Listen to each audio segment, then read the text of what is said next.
তিনটি অভ্যাস যদি কারোর মধ্যে থাকে ও ব্যক্তির জাহান্নাম নিশ্চিত, গ্যারান্টেড জাহান্নামে।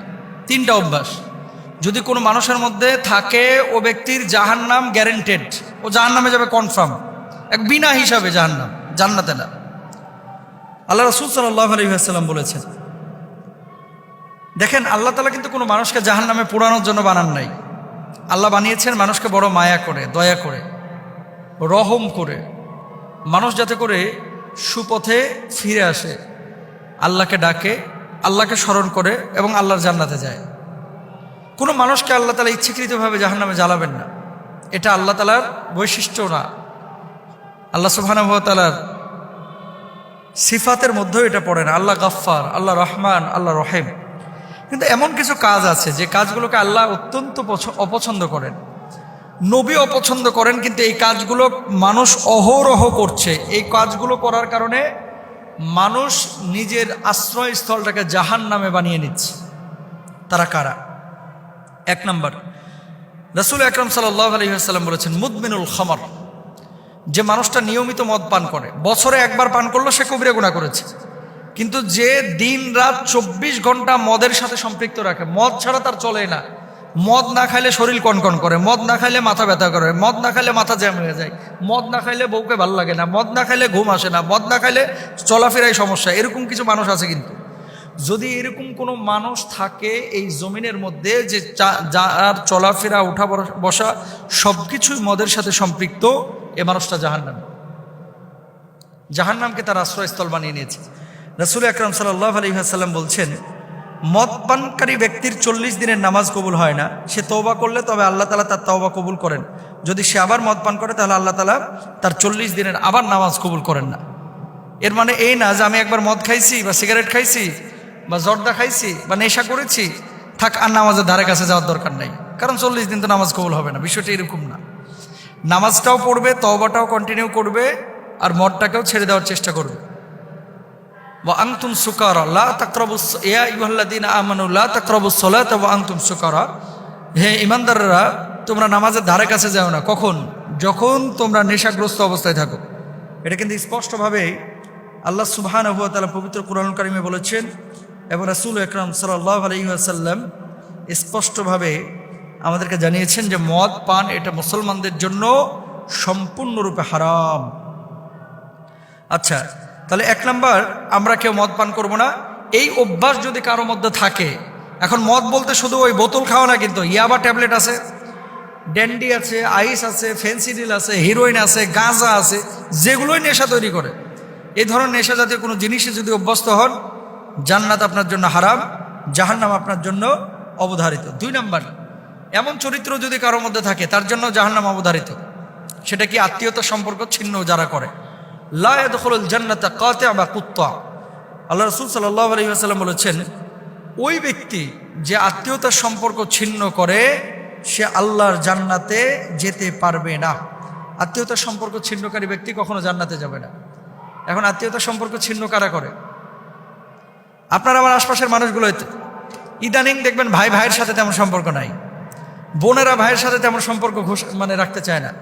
আর টাকা পয়সা আগে ছিল না, এখন যদি হয়ে যায় মাশাআল্লাহ। বড় লোক যে আত্মীয় আছে এটারে ফোন দিতে 3 বার ভাবে, না জানে কি মনে করে, সার মানুষ আছে না। আর গরিব আত্মীয় স্বজন এগুলোর তো কোনো খোঁজ খবরই নেয় না, এগুলোকে মানুষই মনে করে না। একই বাড়িতে বিয়ের অনুষ্ঠান হচ্ছে, দেখবেন বড় লোকের বাড়িতে অনুষ্ঠান হচ্ছে, গরিবকে অনেকে দাওয়াত দেয় না। হারাম। আত্মীয়তার সম্পর্ক যে ছিন্ন করলো সেই ব্যক্তি জান্নাতে যাইতে পারবে না, সে ব্যক্তি জাহান্নামে চলে যাবে। তা আত্মীয়তার সম্পর্ক ছিন্ন করার প্রবণতা বা খাসলাত বৈশিষ্ট্য কারোর ভিতরে থাকলে সে আল্লাহর জান্নাতে যাবে না। 2 নাম্বার।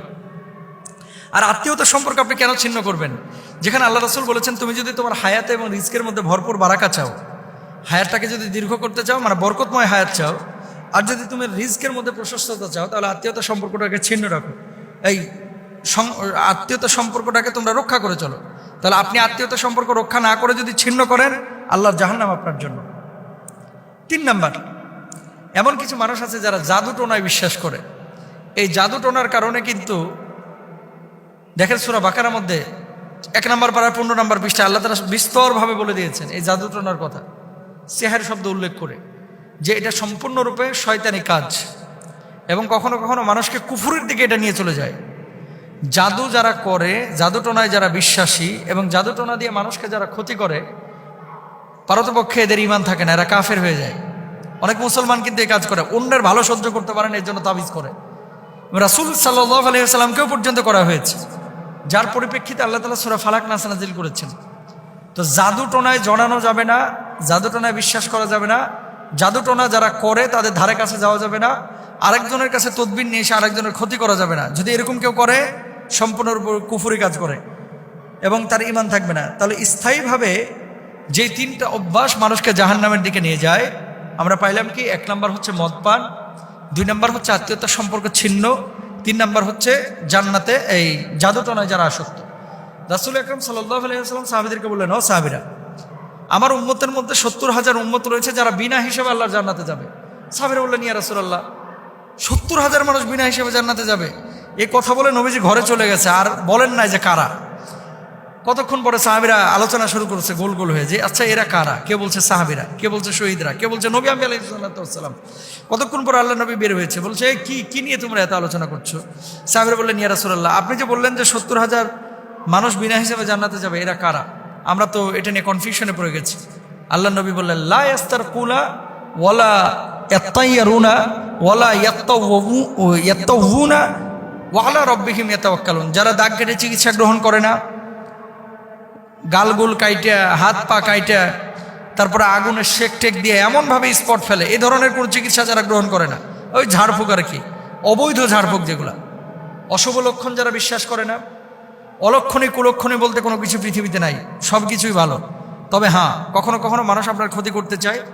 এই জন্য আল্লাহ রাসূল সাল্লাল্লাহু আলাইহি ওয়াসাল্লাম আয়াতুল কুরসির আমল শিখিয়েছেন, সূরা ফালাক নাসের আমল শিখিয়েছেন। অশুভ লক্ষণ বিশ্বাস করা যাবে না। বিড়াল দৌড় মারছে, কাক বাড়ির ওপরে ডাক দিয়েছে, এই জন্য খারাপ কিছু আসবে, বিশ্বাস করা যাবে না।